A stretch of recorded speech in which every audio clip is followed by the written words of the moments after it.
గతంలో మనం డొక్కా సీతమ్మ గారు వారి దంపతుల్ని చూసాం.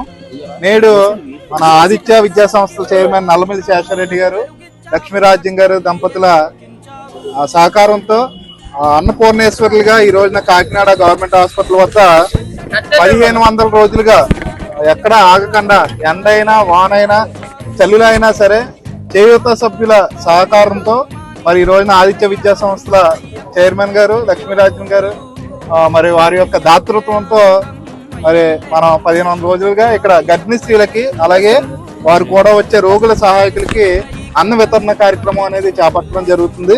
మరి ఈ కార్యక్రమాన్ని ఎక్కడ ఆగకుండా మరి మా చేయూత సంస్థ సభ్యులు అలీం గారు కానీ, వెంకన్న గారు కానీ, అలాగే మాధవ్ గారు కానీ ఈ రోజు వరకు అనేక మంది ఈ అన్న వితరణ కార్యక్రమాన్ని సమయాన్ని వెచ్చించి వారి యొక్క సహకారాలు అందించడం జరిగింది. మరి చేయూత సంస్థ తరఫున ఈ సహాయ సహకారాలు అందించిన ప్రతి ఒక్కరికి కూడా మా సంస్థ తరఫున ధన్యవాదాలు తెలియజేస్తున్నాం. అలాగే శేషారెడ్డి గారికి, లక్ష్మీరాజ్యం గారికి మా మనస్పూర్వక అభినందనలు, ధన్యవాదాలు తెలియజేస్తూ ఈ కార్యక్రమాన్ని నిరంతరాయంగా నిర్విరామంగా మరి ప్రతి రోజు కూడా ఇలాగే కొనసాగిస్తామని చేయూత సంస్థ తరఫున తెలియజేస్తాం. ధన్యవాదాలు.